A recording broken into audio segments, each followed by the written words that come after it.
Let's look at Anthony Ryder from South Lyon, Michigan, recently selected as the Lions 2020 Fan of the Year. He has a passion about sports broadcasting. With the 112th selection in the 2021 NFL Draft, the Detroit Lions select Amon-Ra St. Brown, wide receiver, USC. One pride, baby! Yeah!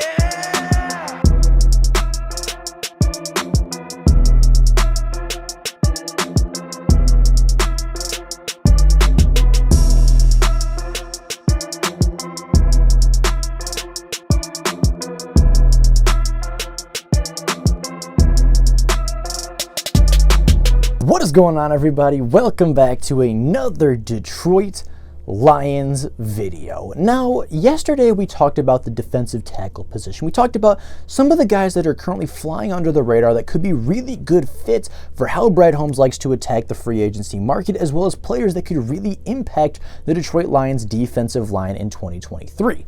But the Lions have a bigger need. They have a more glaring need in the defensive side of the ball that isn't being talked about in the same vein as defensive tackle, and that would be the cornerback position. The Lions ranked as just the 29th passing defense last year in the NFL and are set to lose all of Mike Hughes, Amani Oruwariye, and Will Harris to the free agency market, while all three of them are unlikely to return or re-sign. That leaves the Detroit Lions with the 30th best ranked passing defense as far as yards allowed, well, returning just three members of that cornerback room, being Jeff Okudah, Jerry Jacobs, and Chase Lucas.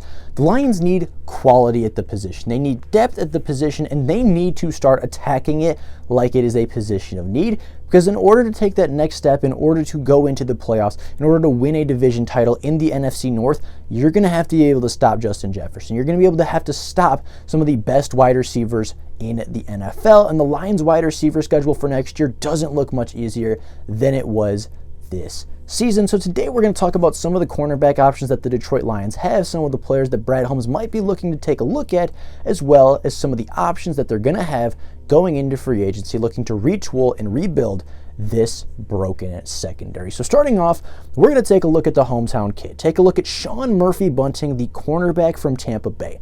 Sean Murphy Bunting played in 12 games a season ago, having 7 passes defended, 2 interceptions, and a forced fumble. The Michigan native, of course, went to Central Michigan as a collegiate player, was a Chippewa, and was a day 2 selection by the Tampa Bay Buccaneers.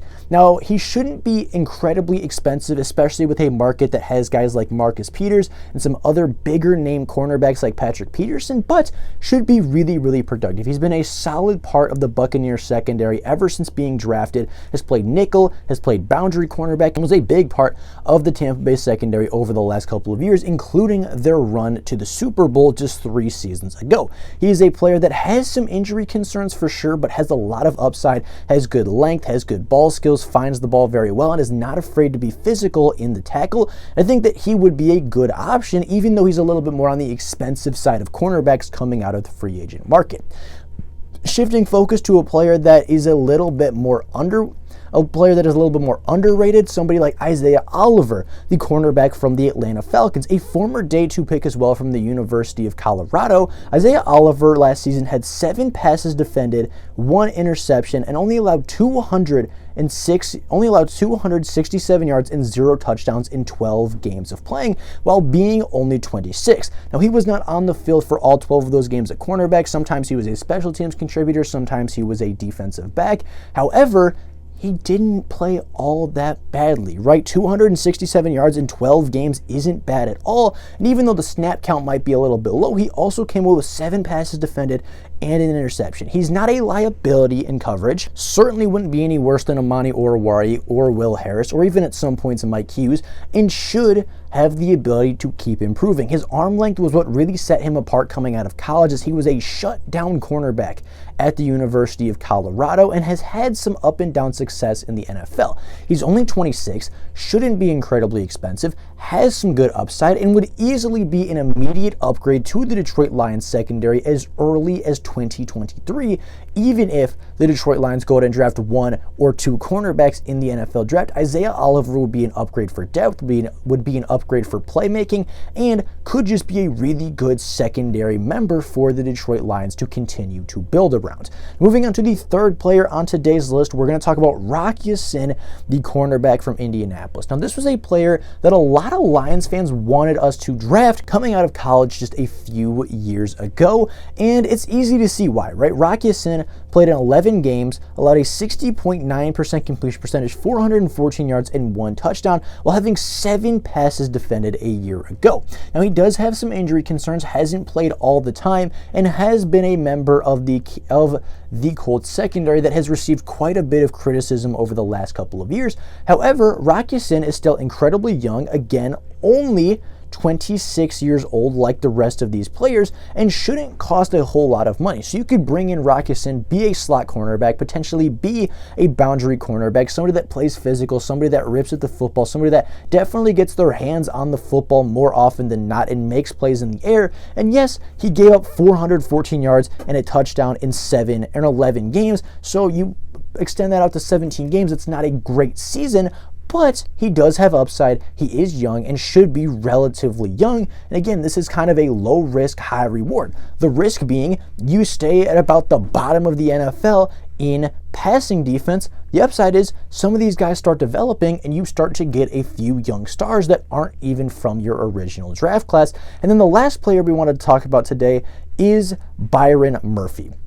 Now, Byron Murphy does have injury concerns as he's coming off a season where he played very little. He didn't play much in 2022, but did come away with an interception regardless. In his last year of full play, however, which was 2 years ago at this point in the 2021 season, Byron Murphy came in with 4 interceptions, 1 forced fumble, and a fumble recovery. He is somebody that is very sticky in coverage, is somebody that can follow the cornerback, can follow the wide receiver all over the field, really plays primarily a nickel cornerback role. So if you wanted to move Okudah into the nickel, like I think that they potentially will, you might not want to sign Byron Murphy other than a backup nickel and somebody with some versatility. But if you want to leave Jeff Okudah on the boundary where he was last season, then you could bring in a guy like Byron Murphy, somebody with good ball skills, somebody that turns the football over, somebody that has a knack for finding the ball in the air, and he could be a really good slot cornerback playmaker as he was a high second round corner just a few years ago. The Cardinals are moving on. They got an offensive minded coach. They don't have a lot of salary cap,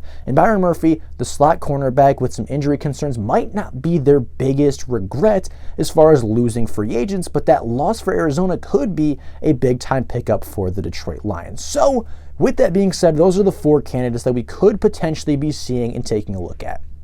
I wanted to focus on guys that were relatively young, relatively cheap, had good ball skills, had decent production in the NFL, and could improve the Detroit Lions secondary on day one. I don't want players that are at the same level as Amani and Will Harris. I don't want below average cornerbacks as depth. I want players that are going to be able to step in and play, players that are going to step in and compete, players that are going to step in and play good football, regardless of if they're cornerback 1, 2, 3, 4, or 5. Of all of these cornerbacks, I think that Isaiah Oliver is the best of the bunch. I think he would be the best combination of price and age and production and just overall upside.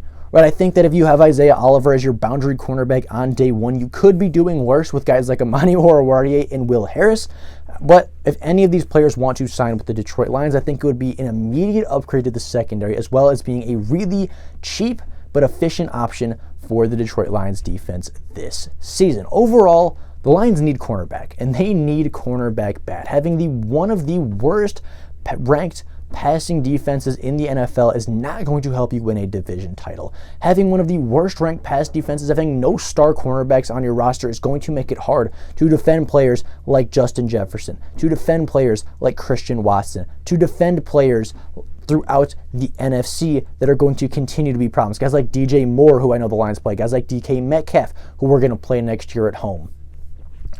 All of these elite wide receivers need elite cornerbacks to cover them, and the Lions don't have elite cornerbacks right now. They don't even have elite cornerback depth like some other teams around the NFL, and right now they need to build that depth. They need to get playmakers. They need to get cheap, reliable players that can stay on the field, that can produce at a relatively high level, and all 4 of these guys have the ability to do so. So with all that being said, that is all I have for you guys today. Let me know down in the comments below, what cornerbacks do you want the Detroit Lions to go after? Do you want them to go after a veteran like maybe a James Bradberry or a Patrick Peterson? Or do you want them to go young, go with players that haven't quite proven themselves as much, but certainly have the upside to do so? I'd be very curious to you guys think. With all that being said, that's all I got for you guys today. Thank you so much for watching. Until next time, and as always, go Lions.